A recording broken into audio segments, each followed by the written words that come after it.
You seem hungry. Good thing your table is ready with Saturday Omaha. Saturday Omaha. Eat this. Dave with Saturday Omaha here. We're doing another in-studio awesome episode talking to people in and around the restaurant industry about, all things happening in their area, things they like to eat, events, changes, and I am very honored to be sitting in the palatial KOS studios now with better microphone arms than we used to have in here. And I am sitting with Ryan Berry of Wille Dogs. Ryan, how you doing? I am wonderful, David. How are you today? I am doing very, very well. Thanks for, coordinating your exceedingly busy schedule, which we'll get into in just a second. Yeah. But the life of a restaurant owner is consistently busy, whether that be finances, hiring, plumbing, electrical, and then there's making food. Right. Yeah. The main thing that we're there to do. Yeah. Right. Yeah. Right. A lot of other things that go along with it. That's for sure. Oh, that's awesome. So you and I first met back in 2022, July 20th, which was National Hot Dog Day, if I do recall, which is I happen to be wearing a commemorative T-shirt right now. Just from National happen to Hot have Dog that on today, huh? And maybe a coincidence. You and Looks I good on you. Thank you very much. It's real nice. So we met there because Monolithic Brewing was doing an anniversary, and also plus National Hot Dog Day, if I recall. Yeah, they were doing like a beer release, and that's National Hot Dog Day. I believe it's the third Wednesday of every July. Yeah. So yeah, we've partnered with them the last few years and had a big old soiree, and it's just been an absolute blast. Yeah, that's awesome. So we actually got to talk on the mics back then because of the way that the episode worked out. I think only the podcast listeners maybe got to hear that conversation. So this might be the first introduction to the radio audience and podcast audience all at the same time. Yeah. So for those that maybe haven't experienced a Wille Dog in its former pop-up and cart style versus the brick and mortar, let's start at the beginning. Let's do that. How did Wille Dogs come to be, and what the heck is a Wille Dog, Ryan? Those are great questions. So Wille Dogs really came out of originally just a love for the city. I'm a born and raised Omaha guy. I love the city. I feel like the city has raised me. I'm a nerd for the history. And one of the things that I felt was always kind of a frustrating pain point was, New York's got their hot dogs, Chicago's got theirs. And I kind of always felt like we're the home of beef and baseball, and we just didn't have our own hot dog. Yeah. So that's what we set out to create with Wille Dogs, a thing where it's less about what goes on the dog and more about the dog itself. So this is a handmade, natural casing, cold smoked hot dog. That is our flagship product. That's awesome. Yeah, so that's kind of where we started. That was the inception of the idea. From there, we had a custom-built hot dog cart, little trailer made, and kind of fell into the food truck circuit and kind of kept running with that for the last few years. And it's just grown year over year. We get more and more traction every time we go out, and people start to understand that this isn't your average hot dog cart, average hot dog stand, and certainly not your average hot dog, in addition to the other sausages that we do as well. So talking about leaning into our brick and mortar spot over in Inner Rail in Exarban. Brand new, less than a month that we've been there so far. And it's just been an absolute wonderful ride. We've gotten just a warm welcome over in the Exarban Village area. And that's such a historic part of Omaha it just feels really cool to be part of that. And so with the menu over at Inner Rail, we have a little more flexibility. And so we've kind of expanded the menu a little bit. Always have some really awesome pretzels on the menu where you can do them with butter, salt, and cheese, all that. We also started doing cinnamon roll pretzels. Oh, hello. Yeah, very good. Cinnamon rolls and chili apparently is a thing.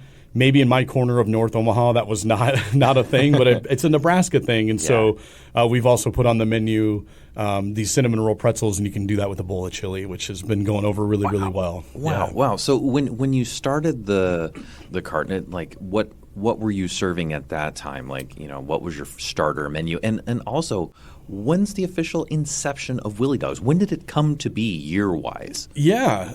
So to answer the first part of that, the Wille Dog itself, that handmade hot dog, is kind of what we started with. That was the thing that really we were trying to put on the map and set ourselves apart from just about anybody else that's ever tried to do this. Yeah. And so with that product, it kind of slowly, grew and grew.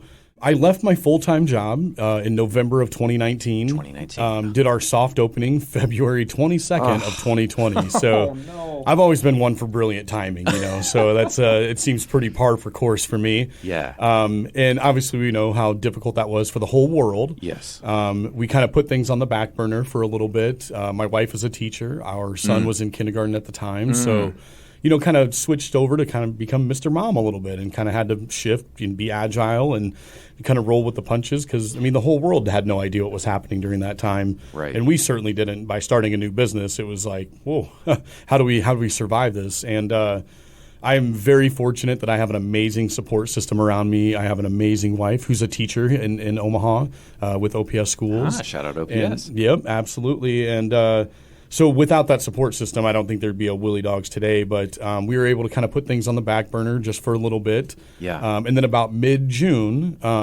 randomly, it was COVID. Everybody was reading a lot and trying to better themselves. I was doing the same. Happened to pop into Next Chapter Books, or the Next Chapter over off 25th and Farnham. Oh, okay. And Shelly, the owner there, is one of the most amazing people I've ever met. And her daughter actually works with Wille Dogs now, which is super cool. Right on. So we're a big family, but she goes, next weekend, I believe it was, at the time, was Independent Bookstore Day.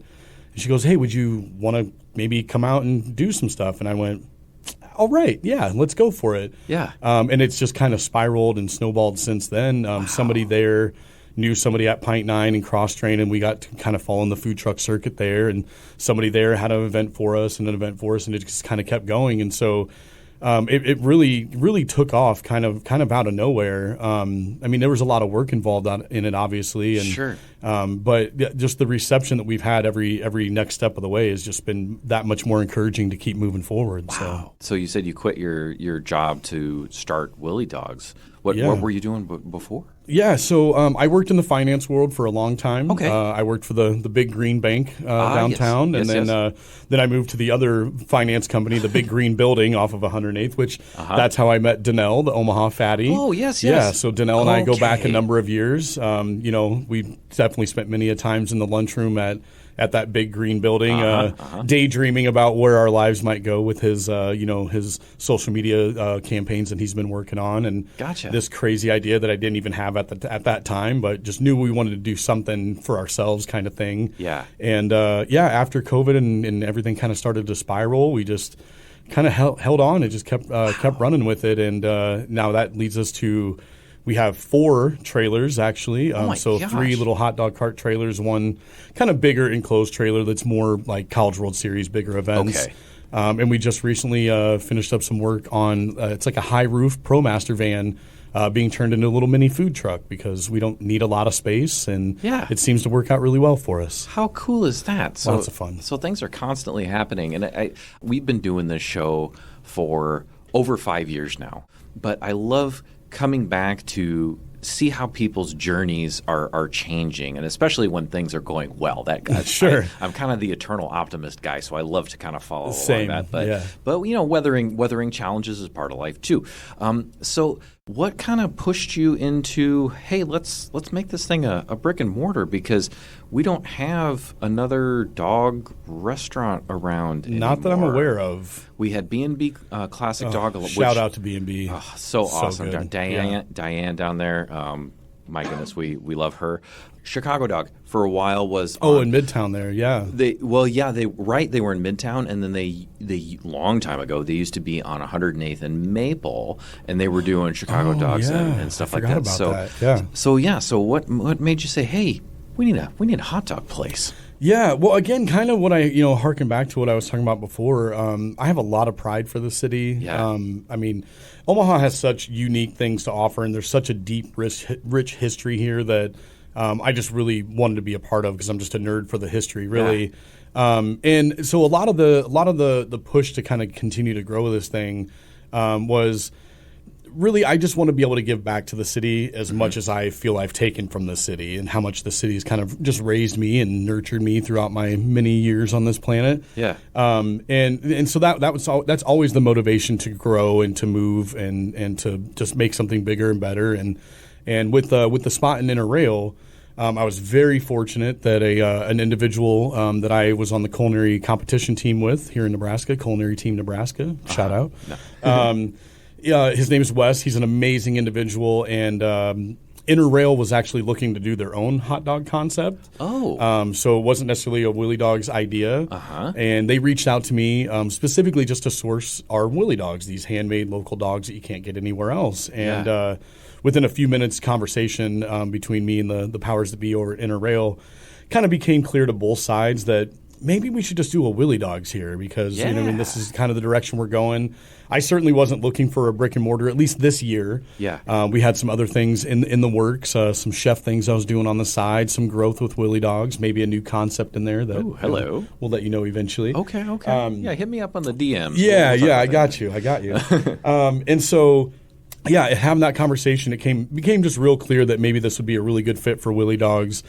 We felt like our price point and what we're offering really kind of suits that neighborhood. Yeah. It's a lot of college kids. It's a lot of just, your blue-collar guys going to work every day in that neighborhood. And so we thought maybe us coming in there, having as many ties to the community as that we do, and just trying to come in with a really high-quality product at a really good value and fast, which is a huge part of what we do is everything is very quick. Orders, our ticket times hover around a minute. So, I mean, gosh. We try to get them out as fast as possible. Fast food eats your heart out. That's it. Bring it on, McDonald's. We're faster than you. So, that's kind of how Interrail came about, and we've been there almost a month now. And it's been nothing but an amazing journey. The staff there at Interrail, you just couldn't ask for better people to be around. Everybody that's in the Interrail, all the other vendors, restaurants, whatever you like to call them, there's just not a bad bite of food in the house. And it's just a really awesome little foodie community that we're just incredibly stoked to be a part of. Yeah, you can go get Momo and a hot dog all in the same location. That's it. See, now my guys are Zaytuna. Those are my buddies right next door. You go. So I'm not sure if you're familiar with them, but you should be. They are amazing. Ahmad that runs it, one of the most amazing people I've ever met. I know I'm using that word a lot today, but it's very true. He is from Syria originally, grew up in Jordan, came here, finished high school, started a food truck at 19, and at 22 he runs a food truck and a brick and mortar restaurant. Wow. Serving the most amazing, just incredible Mediterranean food. Like I dream about his lentil soup. Nice. Who dreams about lentil soup? Yeah. I mean, and that's just such a random thing, but it's so good. Oh. So just not a bad bite of food in the house over there, and it's a really awesome little family that we have. A word about a year and a half ago that you said in our original conversation has stuck with me, and I think I know what it is. So I've stolen it from you because I really like it, and that's hyperlocal. Absolutely. And so I love that because it really ties into what you do with your food and kind of your philosophy, and I love that. And so you have some local partnership for the ingredients and the Wille Dog itself. Mm-hmm. So what are your kind of hyper local tie-ins, because that's kind of what we do here is spotlight local restaurants, whether that be in Omaha or wherever, but we're looking for the little spots here. So tell me a little bit about that, because I think the name you might drop here might be kind of well known in the Omaha area. Yeah, there's a couple names that you might know. We have the world's greatest bakery right here in Omaha, and that's Frotella's Bakery. Nice. It's the only bread that we've ever even considered using. We never even thought about asking someone else. And what really solidified that partnership is when I called and said, "Hey, I'm Ryan. You don't know me. I have this hot dog thing. It's weird, but this is what I want to do." And they were like, "Yeah, sure. Let me get you to Jim Rotella." And I was like, "Oh, okay." Wow, his name's on the sign. Right. Yeah, most definitely. And I met with Jim, and I walk in, and in his office, he's just got all these samples laid out on his conference table, and he's like, "All right, what do you want? Let's check them out." And wow. Just to have that type of reception and that engagement into this idea that I had, because a lot of these conversations in the beginning with these partners, these business partners, were very early in the inception of Wille Dogs, where I think when I first went to Stoysich's, who makes our dogs for us, Frank Stoysich Meats. Mm-hmm. Yeah. When I first went to them, there wasn't really any hesitation. It was like, yeah, we can do this. Let's do this. And cool. Yeah, it just I don't even think I had the hot dog cart at the time when I first started having that conversation.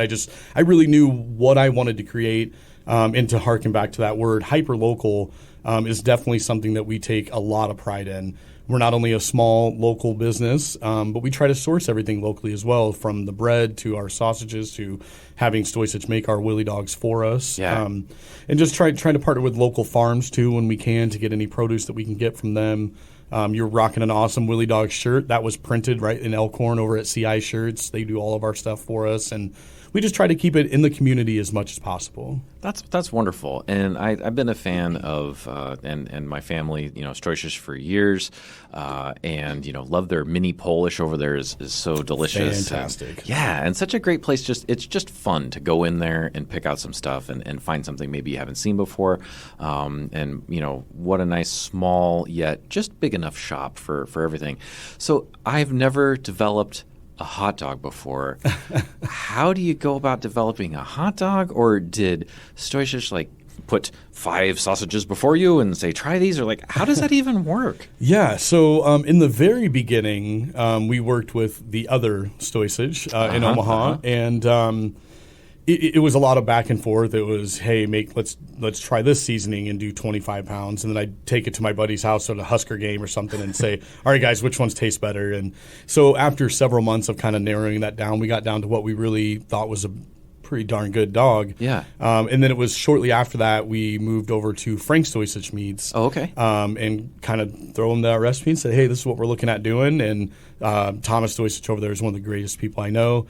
And he just goes, yeah, let's do it. And in fact, I was just there this morning picking up more stuff. So, wow. Yeah. Wow, yeah, great people. So worked with them a lot of hot dog, a lot of tasting, feeding your friends. Yes, those type of things. I know I was talking to Colin Atkinson from Moot's Pizza. Oh yeah, and that's kind of how he started with his brother Kane. Was as far as figuring out the pizza was just making pizzas for the neighborhood and going, giving them away or whatever. How is this? Absolutely. Is this any good? So, starting. There's no better feedback than true market feedback. If you can go to a group of people and say, all right, give me honest feedback.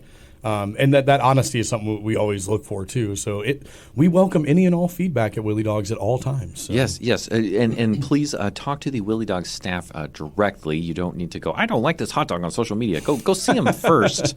And let I'll them buy know your what's first going. one if you're skeptical. There you go. I got you. I like that. I like that a lot. I'm confident in what we put out. I think that's a good call. That's a real we good had call. We had an individual on social media that I believe the comment was looks too expensive, or it's too expensive, and I didn't even have to say anything. Apparently, our fans caught on to that, and there was a maybe a backlash a little bit that was like, well, what would you expect to pay for a handmade local hot dog or handmade sausage? Well, what do you expect? And I finally chimed in and just said, I tell you what, you guys come by, I'll buy whatever you want, and then let me know what you think. So that's awesome. Yeah, because this is not something that rhymes with far S, a packaged 99-cent hot dog. Definitely not at the low shelf in the meat counter there. Yeah, exactly. There's a time and place for all those, though. Heck yeah. Oh, I've roasting them over the fire in the backyard. Yeah, get the cheapos. I mean, I may have been known to microwave one and throw it on a slice of bread with ketchup. You got to do what you got to do. You're in good company here. But if you're looking for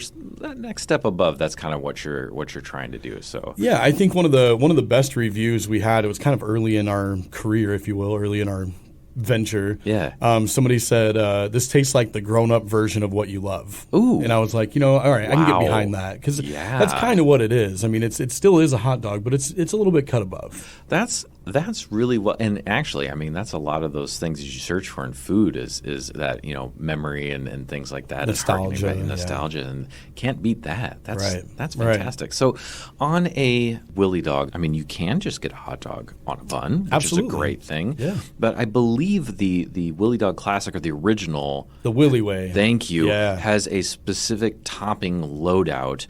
I was able to try that, but I'll ask you to tell the story of the loadout there. What's on it? Absolutely. So the Wille Dog, Willie way. So at WillieDogs, at our brick and mortar, and on the food truck for that matter, you can kind of pick your sausage and then pick your style, so what you want on top of it. And we have, there's chili and cheese. We got sauerkraut. We partner with Cross Strain to do a Fairy Nectar IPA mustard, which is incredible, and we've done that for the last few years. And then the Willie way, which is by far our number one seller. So that is our handmade hot dog on a Rotella's bun, of course. with what we call brown sugar onions. Hello. Yeah, so real simple. We dice up some onions, slow simmer them with a little bit of butter, brown sugar, a pinch of salt, and that's kind of about it. So they kind of still retain some of that texture. And then we have our sauce that we call Willie Good sauce. Nice. Because it's Willie Good. Willie Good. Yeah. And that we describe as kind of a mild horseradish aioli. So there's a little bit of our seasoning blend, some horseradish in it. Pretty mild, though. It's pretty approachable. And that's the Wille Dog Willie Way. Definitely our number one seller. And the brown sugar, I was able to try some of the dogs way back about a year ago, National Hot Dog Day. And I like that move on the onions, a little different than just the standard, chopped onion. Nothing wrong with that. Yeah, but kind of your own twist on it, which is very, very cool. Yeah, just something to kind of set it apart a little bit. I really liked how the sweetness really worked with the snap of the casing and just kind of how it all popped together. And it seems to be a really good combo. We get nothing but good feedback on it, so that's fantastic. Good. And if somebody is, full disclosure, I haven't made it down to the brick and mortar yet. So, what other sausage options are available? We talked about the cinnamon pretzels and some of those other things, but you said there was another type of sausage on there. Yeah, so on the menu at all times is our handmade hot dog, the Wille Dog.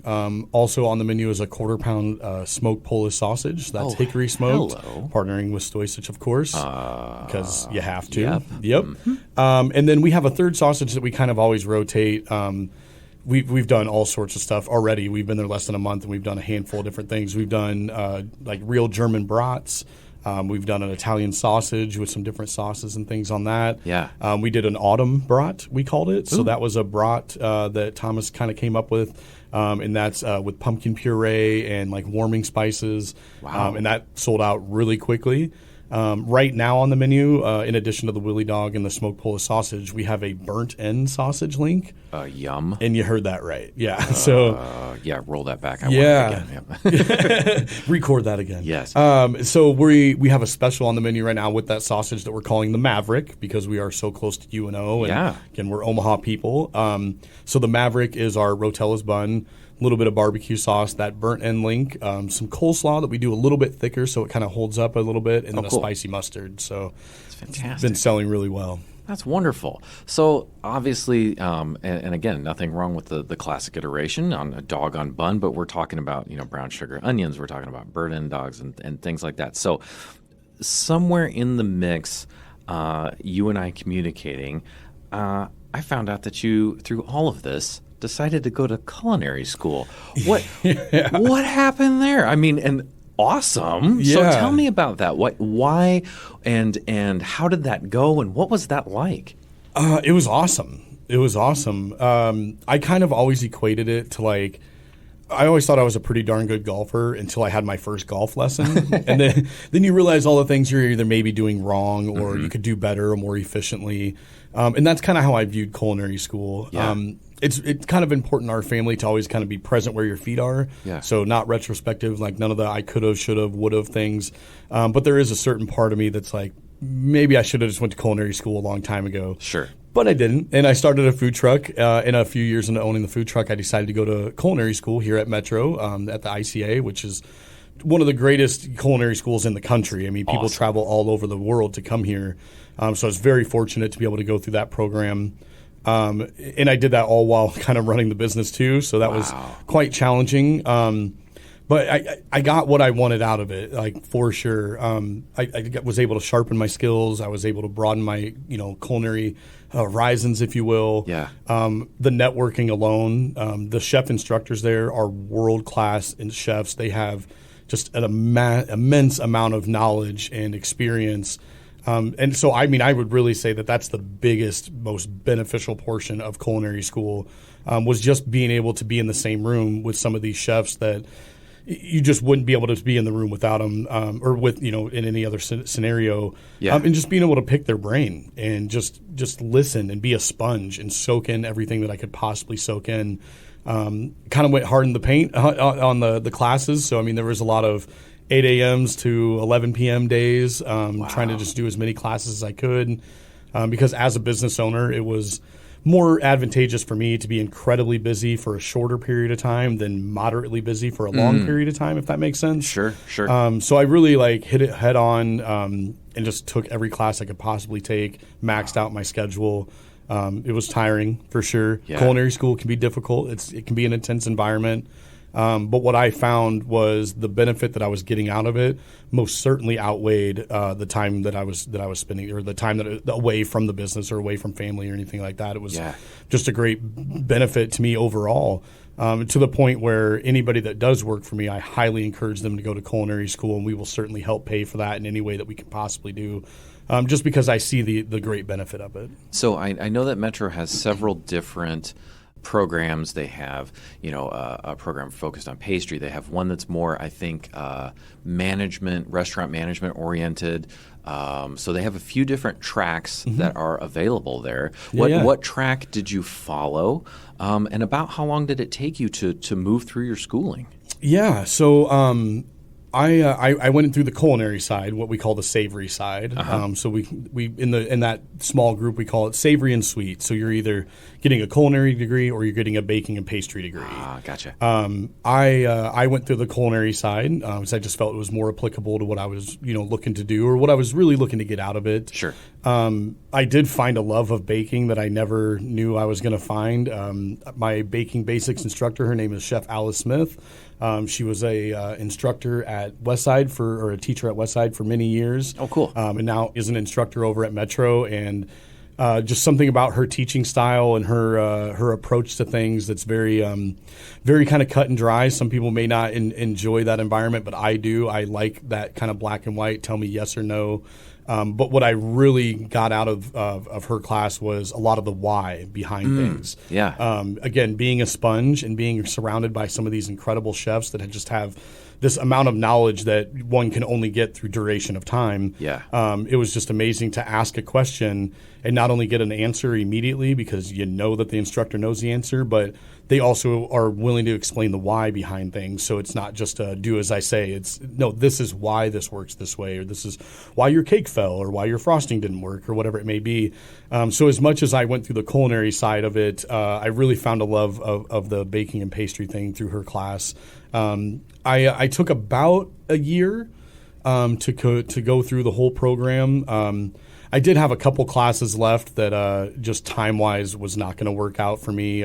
Sure. One of them was like being a student manager of the bistro down there. And yeah. Great thing. I wish I would have been able to go through it, but time-wise, I'm already managing multiple people and locations and things, so it just kind of got a little bit difficult to complete a couple of those last things. But one of the other chef instructors there, I kind of sat down with her and was like, I'm going to be honest, I'm getting real overwhelmed, and I'm kind of at the end of the program, and the business is moving in a direction that's taking more and more of my time.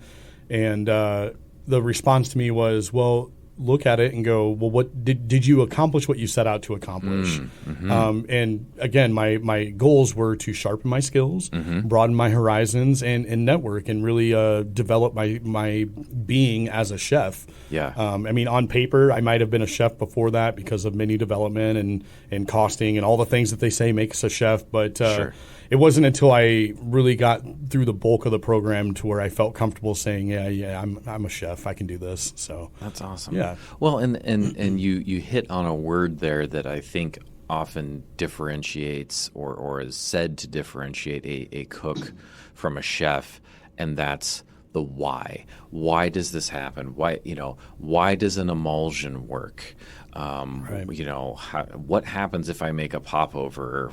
How do I do these things or whatever? And there's, it's the whys, the whats, and the wherefores, and then I suppose also being ready to be the boss, of the kitchen and those things. There's a lot more things, but my goodness, so that's fantastic. And it was a great experience. Oh. Wouldn't change it for the world. That's wonderful. And you had mentioned the pastry arc there, and I was fortunate enough to be invited out as part of taste testing the final projects from the pastry students. Oh, fantastic. There. Yeah. Wow. Now, first of all, if anybody ever goes out there to do that, you better bring your appetite. And I can be pretty hungry from time to time, but my goodness, I think there were probably, I'm going to go for 8 different students, and they each had to do like a bread, a chocolate, and, oh gosh, I'm trying to remember that there were several different iterations of things that they had to do. They had to describe the the why they picked. I think one might have been a historical dessert or something like that, or something with cultural significance.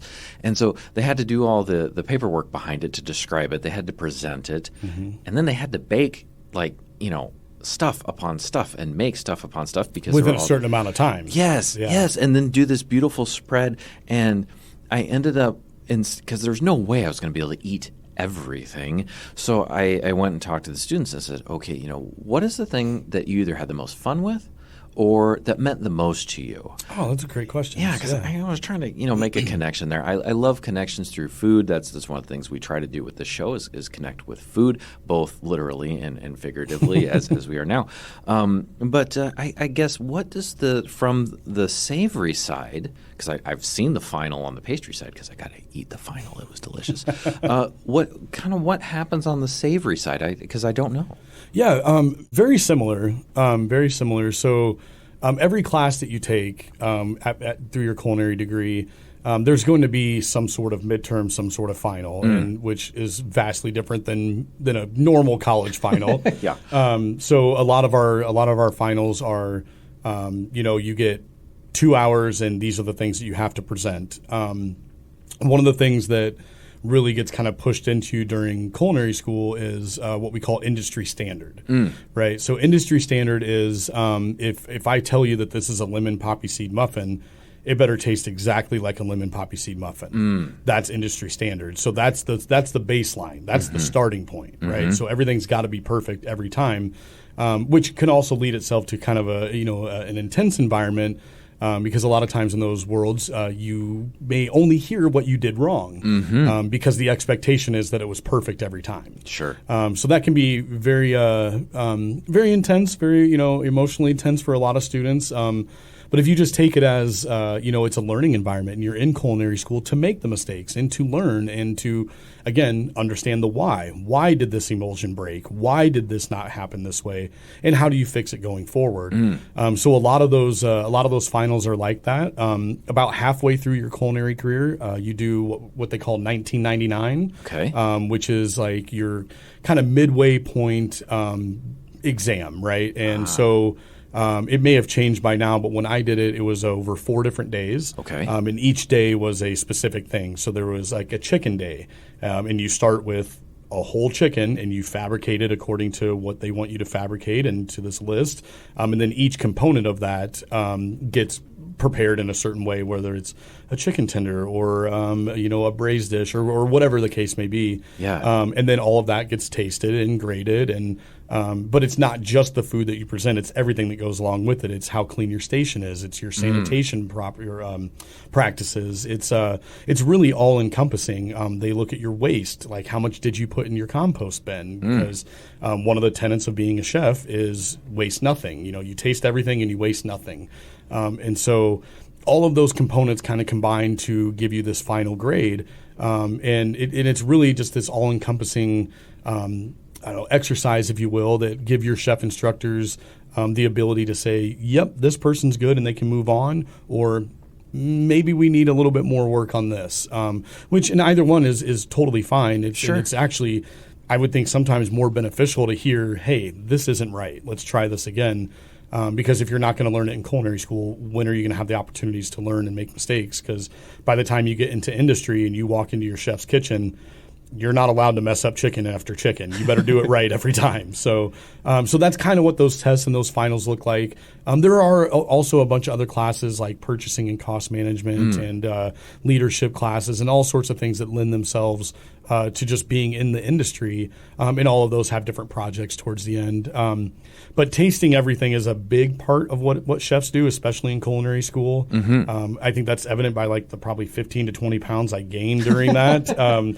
That's for sure, because everybody's excited about what they're making, and if it tastes good, you want everybody to taste it. And there's always food around, there's always things going on, and as going through that tasting thing with the finals for those pastry students, there's a lot of food all the time. And God bless some of those instructors, because I'm sure that they have had things where they've had to taste it and go, oh no, I don't want this.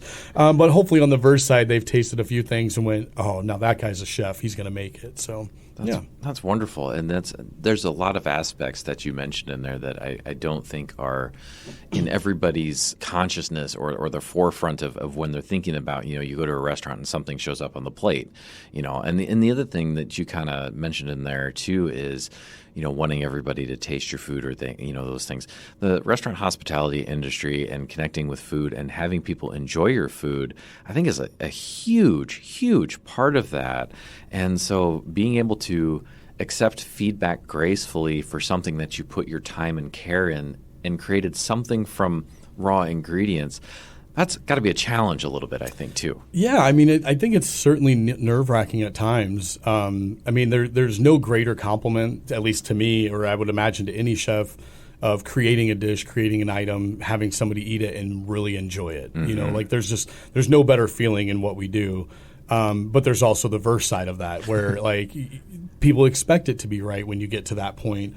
And so, again, when you do something that is very personal and is very emotionally taxing, physically taxing, mm-hmm. And if it doesn't come out at the end, that definitely weighs on you. There's still things that I messed up in culinary school that I think about almost every day I could have done better, I should have done better, or whatever. But again, the important thing is to grow from all of it and make those mistakes. And it's okay to make mistakes, and it's okay to, try again. And it's all in how you handle it and how you get up from it and move forward. So you had mentioned, tasting your food as you cook consistently. I've heard that chefs can get pretty attached to specific tasting spoons, or so I've heard. Yeah. So do you have any insight into that, or do you just have a pile of tasting spoons? I don't know that I have a specific tasting spoon that I thoroughly enjoy or keep close, but there's always spoons around for sure. I would definitely say that there's a bigger personal connection to your knives mm-hmm. than anything else. Yeah. Your knives are extensions of you, and there's not a chef out there that doesn't have calluses from how they hold their knives. And so those are very personal. It's like you don't take a cowboy's hat, you don't take a chef's knife. It's just that's the way it goes. Love it. But I think that the personalities in the culinary world and the chef world, there's a lot of lines and threads that can be pulled through everybody's personality. There's certainly a lot of OCD. There's a lot of ADHD. There's a lot of things that may be hindrances in other parts of your life, but lend themselves very well to the culinary world because it is a very detail-oriented thing. Yeah. How you salt something can completely change how that dish comes out. And I'm not talking over-salted or under-salted. I'm saying where your hand is when you salt something. If you're up high, it's going to bounce around and spread more. If you're closer, it's more concentrated. So just those little things like that. I get very particular on the salt that I use because I know how it feels in my fingers. Yeah. So I know exactly how much my pinch is, and I know how much that's going to add and change my dish. As far as tasting spoons, I'm not real sure. Knives, most definitely. Tweezers, when you're in the fine dining world, to making it look all pretty, is definitely a big one. There are certain pots and pans that I'm like, no, that's mine. Don't touch it. That's the one I use for that specific thing. I think a lot of it just comes down to eliminating anything that could be a distraction or anything that could be a hurdle for you. So there's the phrase that we all live and breathe by in the culinary world, and that's mise en place, which I'm sure you've heard from other chefs at this point. It means everything in its place or everything has its place. It's very applicable to all of your life. Mise en place can be how you organize your morning to get your kids out the door. It could be how you actually organize your own kitchen. It could be how you organize a craft project or anything that you're working on. And the goal is that everything is in its place so that there's no guesswork. And when it comes time for the showtime, when it comes time for service, everything's within reach, everything's prepped, everything's ready to go. And so that, I think, for me, if there was something that I'm really particular about, it's where everything is. So I know for a fact this squeeze bottle or this onion or this whatever is in the exact same place every time. That's wonderful. And that is something, and just to be clear, I am not a chef. I am an amateur home cook. But as I've been over the years kind of developing even my home cooking skill, that's so important. I was just talking to my wife last night, and I actually ended up cooking 3 dishes right in a row. I had a chuck roast that I was braising, and then I had some cornmeal breaded chicken that I was doing in the air fryer, and then for my son, I made him some stir-fried noodles in the wok. And so I was like, sounds like a culinary school final, really. Like, it was so interesting because it was one of those things where I got to the end of doing that all, and I'm like, my gosh, and I don't have, half the tricks of the trade or the education, but it was so interesting just doing that time after time. And I got to the end and I went, oh, the kitchen is not a total wreck. I made it out the other side, and we're okay here. But focusing on the wok for a moment, and a great book out there, Breath of the Wok. It's an awesome read. I will pick it up. It's a good one. I'll even loan it to you if you just want to borrow it. I'm in. But she talks. Grace Young, I believe, is the author. Oh yeah. And her, and then the other book that I really dig is by Jet Tila, 101 Asian Dishes to Cook Before You Die. Fantastic. Great read.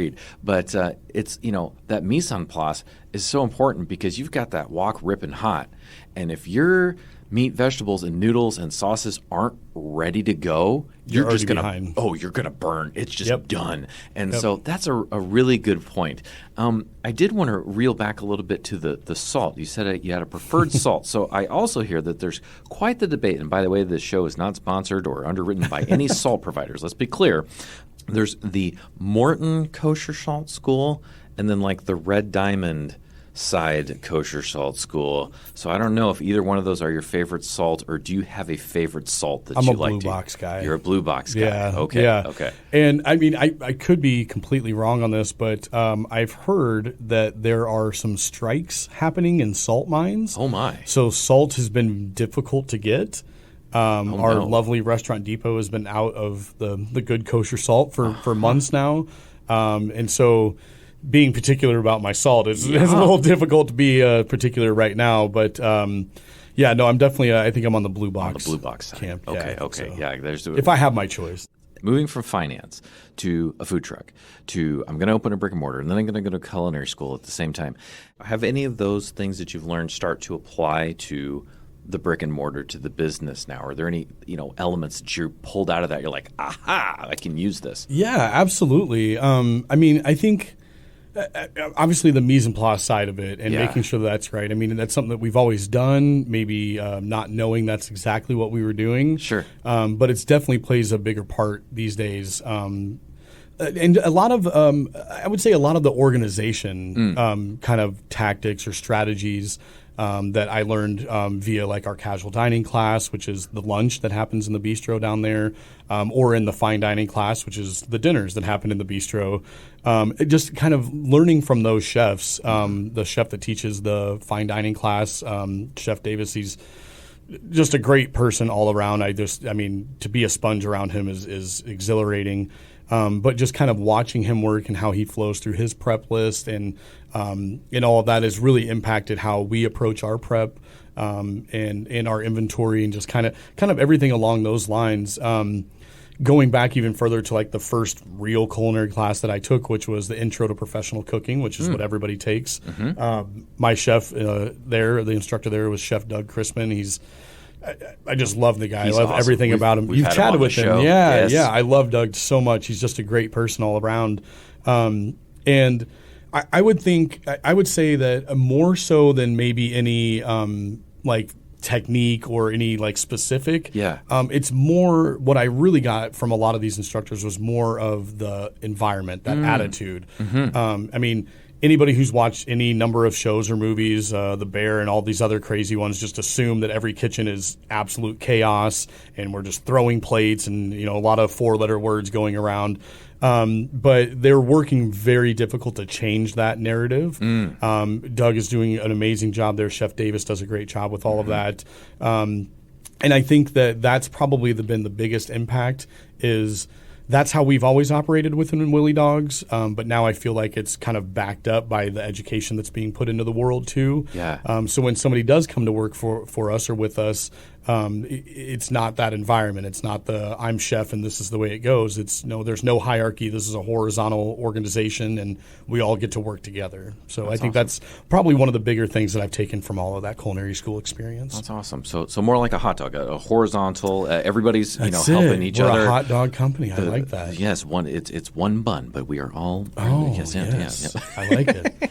I like it. We're going to put that on in our mission statement, I think. So we are a hot dog company. We're a hot dog company. That's you read a whole restaurant management book. The hot dog company. That's it. Yeah, coming soon. If you need a forward, let me know. I would love so. Yeah.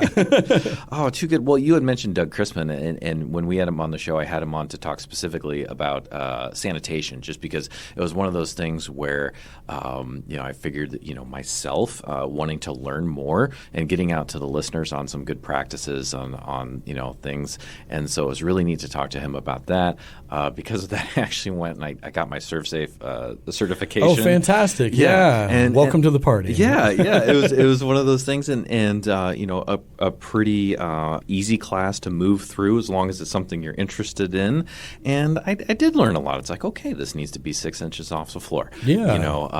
One of the biggest things I pulled out of there too was like, don't dry things with towels. Like air dry is a big thing. Yeah. It's the only way the sanitizer works. Yeah. So it was kind of crazy. So it was just kind of neat, those little nuances that can help and make it better, and especially when you're running things at scale like Wille Dogs is, sanitation and process and repeatability are consistency key. is key. Yeah, because otherwise, if you have a Willie Dog on Monday and you want one next week on Thursday, and you want the same one, they should taste about the same. Exactly. Yep. Exactly. Yeah. Consistency is everything in this world. At least for what we do. I mean, if I was running, some 3-star restaurant and my menu's changing based on what grew today, sure, that consistency kind of goes out the window. But a lot of that, I think, comes back to that phrase industry standard. Mm-hmm. So we have another way of looking at it is what did you put on what was what you put on the plate as intended. As intended is a huge thing, right? So if you intended this onion to still have some texture to it, then you did it as intended. If it was supposed to be a French onion soup, then it better be a French onion soup because that's as intended. Yeah. I think so focusing on those consistencies, focusing on standardized recipes, things of that nature, has really proven, at least for Wille Dogs, to be a good portion of our success, especially with folks that come in from out of town. We at the College World Series or Berkshire or any other number of things that bring people to Omaha. Yeah. They may not have had a Wille Dog since last year. And we know how those flavors or scents or anything can stay with you. And so if they come back and it's a completely different experience, then we kind of failed at our job. So, was there a favorite or memorable thing that you cooked in culinary school? Something you really liked? Man, I don't know why this is such a difficult question. That's okay. I totally didn't prep you for this. You're good. I think probably some of the most memorable things that I created or cooked or made, whatever you'd like to call it, in culinary school, a lot of it was in that baking class. That's awesome. Just because it was not in my wheelhouse. I never considered myself a baker. I still don't. But I've certainly got the knowledge now that I can do it, or at least I know what it should be. Yeah. But I think going through that class, not being a baking type of guy, I don't bake at home. It's just not ever really been in my wheelhouse. Yeah. And then learning from Chef Smith and getting to the point where the stuff I'm putting out is industry standard and we're right on. And more importantly, if something is wrong, I knew exactly how to fix it or what went wrong in the process. I think some of those, nothing necessarily specifically, but just a lot of those things were very, very impactful for me because it was like, wow, I made that. Like, I can do this. This is pretty cool. Yeah. I think that probably if I had to pick the most memorable thing, I mean, I had a couple classes with Chef Chrisman, and which were just an amazing. They're just a blast. Like, he's just a great person to be around, and we made a lot of really good food. Shout out Moussaka. He'll know what I'm talking about. Ooh, yeah. Moussaka is like an eggplant lasagna kind of. Like, it's loosely, but that's kind of it. But in the fine dining class, it's so cool that you get to create your entire menu for yourself. So cool. You have what we call a pre-fee night, which you're familiar with what a pre-fee menu is. So it's kind of a chef's tasting menu, if you will. You do 9 courses. The culinary side does 5. The pastry students do 4. And I focused my pre-fee menu on a chef named Sean Sherman. Okay. He calls himself the Sioux chef because he's a Lakota Sioux native. Nice. And he's got an amazing restaurant up in Minneapolis called Owamni. Oh, cool. But he focuses on like pre-colonization, indigenous foods, and so that's what my pre-fee was focused on. Wow. And so there was no pork, no beef, no chicken, no oils. Wow. Just like if it wasn't here, no dairy of any kind. So like basically, if it wasn't here prior to Columbus, then it wasn't going on my menu. And I think that entire menu was it was just an experience to create this. I was fortunate that we kind of sold that out before it went to public with a lot of family and friends, and we executed very well. Everything went out as intended, which is what we want. But I did, like a maple braised duck breast with a duck skin chicharron and griddled lion's mane. We did a cedar braised bison with a wild sorrel and just all sorts of tasty stuff. And I think that whole night and that whole experience is probably one of the things I'm most proud of culinary school. That's impressive. That had to be not only for yourself for the research and delivering that, but for the people that you put food on their plate for. What an experience. That's something that's kind of life-changing, I suppose, to think about Most food definitely. in that way and from that time period. And I mean, especially after going through all these classes and learning how to do all these different things with all these different ingredients and having the full pantry at your disposal, and then to go, okay, I'm going to narrow this down to this. That's really cool. Yeah, it's really cool. Like in our personal family and in our company, we try to just be a very toes in the grass, Zen kind of group. Attempt to, we're all working on it. But to really reconnect with what food could be or what it really was. Yeah. And then you ask somebody what's Native American food, and they go, oh, it's Indian tacos. No, it wasn't. That was made with ingredients given to them by the U.S. government. We're talking long before that. So that's why we went with bison, and we literally took chunks of cedar and charred it and threw it in an oven and braised it for hours on end. Wow. I brined the duck breast within a maple brine that came right from trees locally, like as long as possible. And just trying to use everything that's around us is really important to us. Even at Wille Dogs, I mean, that's why we focused on hyperlocal and trying to work with as many local suppliers as we can. Yeah. Not only to keep it monetarily within our community, but to also show that you don't have to travel far to get good food. Like, it's all around you if you just take the time to look. I love it. And what's kind of fun with you finishing up culinary school too is like you have chef-driven hot dogs, which is just kind of a cool sentence in itself. My goodness. So as we were talking here, the Wille Dogs brick and mortar is still pretty new. You and I were setting up this conversation, and in that expanse of time, there are other media outlets that, I mean, you've just been running and talking and doing things. So, my goodness, I don't even know if you've had time to breathe yet, but what is coming up for Wille Dogs, or, what's happening, or is just man, let's just get this brick and mortar running smooth and industry standard and as intended. Yeah. So. I think a little of both, kind of. I mean, we're always looking towards the future. We're always trying to see what's next. How can we grow this thing? How can we get more involved in the community? How can we give more back? So things like that, but certainly getting our standard operating procedures of this brick and mortar so that, again, it's consistent and it's we can replicate it, because maybe that's the goal eventually, is a few more of these around. Maybe we'll see. But so that's certainly taken a lot of the focus. We've been fortunate enough to be with Cerise Cole on Cheap Eats. We have KETV that filmed the day that was airing, so that'll come out. I'm not sure when this is going to air, but that'll come out tomorrow on Friday, whatever day that is. And the World Herald has done an article on us. Wow. You in Omaha, like the UNO News, came and did a feature on us.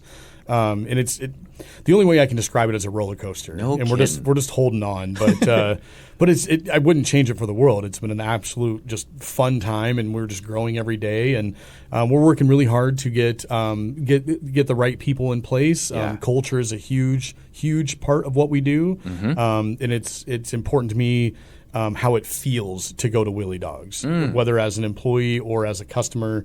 That's a huge part of what we do. We present an experience, not just a hot dog. So focusing on those things has been the primary focus right now. Again, other than that, just kind of holding on. Wow. Yeah. That is so much to wrangle, and like you said, you've got a family, and Yep, have that. My wife's an OPS teacher, so we're sitting in an amazing building down here at the TAC building, and my wife teaches here at the Omaha Virtual School. So that's wild. So we started kind of early on, and we had used that phrase hyperlocal, and it's so interesting. Not only ties to the educational community, going to culinary school here, and the ingredients you're using and things, you really live and breathe that word. It's not just something you mentioned to me in 2022. Right. Yeah. No, it's really important to me. Like I said, not only to keep monetarily keep it within the community, but just to continue to grow the community and give back as much as we can. And so with that, we are a very, very, very much an Omaha company. We live and breathe this city. And so one of the number one questions that we get all the time is, do you guys do a Chicago dog? No. No, we don't. I love Chicago dogs when I'm in Chicago. I love New York dogs when I'm in New York. It's just not what we set out to do to replicate anybody else or any other city. We wanted to put Omaha on the map. And so listeners, that's the reason. They're delicious, just not for us. I'm glad you answered that question, because it's one of those things, and I don't know if it's the Midwestern niceness in us sometimes, but it's like people will say, there's nothing to do in Omaha, or Omaha doesn't have its own pizza. And I think some of it might be that we're afraid to put our stake in the ground and say, this is our Omaha thing. Come to us and come see us and enjoy what we have. And my gosh, with the Culinary Institute, the number of James Beard nominated chefs that we have, incredible. An Omaha original hot dog. This is a pretty special place. Yeah. And I know we're flyover country, but we should be a destination. Come and see us. We've got some pretty amazing things here. We just had four, if my math is right, depending on when this episode comes out, restaurants from Omaha, and Diners, Drive-Ins, and Knives on Food Network. Yeah. We're doing things here. Back to back. Multiple episodes. Yeah. And years before even that, Big Mama's was on the show. Oh, Big Mama's. So delicious. I love that chicken, and that mac and cheese is phenomenal. It's not a bad bite. For sure. And Dixie Quick's now closed, but I think they were on there. Yeah, that's right. Amato's now closed was on there. Yeah. So if those closures that I just make sure you support your local places, That's please, because it. I want them to be around. Yeah. But anyway, so an amazing place, and I love that you are putting the Wille Dogs flag in the ground, saying this is our Omaha dog, collaborating, making that hyper-local thing, and providing an experience. So it's not just a hot dog; it's a Wille Dog. Yeah, it's most definitely an experience, and that's what we've always set out to do, is connect with our customers, connect with the community, and again, just be hyper-local and just stay present where our feet are. I love it. That's this is all part of that book that you're going to have to come out with here. So if folks want to know what is going on with Wille Dogs, in case you said you run some specials sometimes, your soul of a chef is probably going to come out here and be like, I'm going to do something different today. How can people see what's happening, what's going on, and what is the official location of the brick and mortar? Yeah, absolutely. So we're on, the major social medias. We're on Wille Dogs. We're on Instagram, X, I think it's called now, and Facebook. And it's just Wille Dogs Omaha, WILLIE. DOGS Omaha on all of those. You can also go to WillieDogs.com. And then, so no, it's not a franchise. This is just us. You can go to WillieDogs.com. So we're always kind of posting out there. We're trying to be as active as we can on social media. And our brick and mortar that we just opened less than a month ago is in Inner Rail over in Exarban Village. So that is 1911 South 67th Street. Well played. It's really awesome. I mean, it's just a really cool food hall where there's not a bad bite in the house. There's the backstretch bar. There's No Name Coffee, Zaytuna. Oh, that's my guys. Love it. And it's surrounded by parking garages, so you don't even have to walk outside if you don't want to. And they're free. Very free all the time. That is my favorite price. So you can get an extra. You can get a side of Momo with your Willie Dogs. That's it. With yeah. your parking money there. So. Well, and they're redoing the little outdoor patio now, so it's going to have a big pergola over it with heat bars and everything. So trying to make it a more than a 3-season type of spot. So and with that, this again, I'm not sure when this is going to air, but the last weekend for the Sonny's Bar over there is this coming weekend from when we're recording this. So you'll get your chance to grab some Willie Dogs and roast them over an open fire over there. Oh, cool. Oh, that's kind of a cool collab. Yeah, I like that move. Very much so. Very nice. Well, it has been so awesome to talk to you. My honor. Wonderful. It was so nice to meet you in 2022 on National Hot Dog Day, so that was super cool.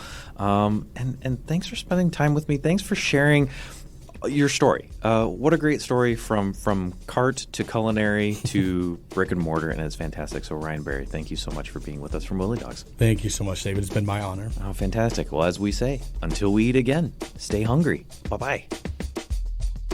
Our show is recorded and produced by Saturday Omaha. You can find us on Instagram, Twitter, and Facebook, as well as email SaturdayOmaha@gmail.com. Thanks for listening, and stay hungry. Saturday Omaha. Eat this.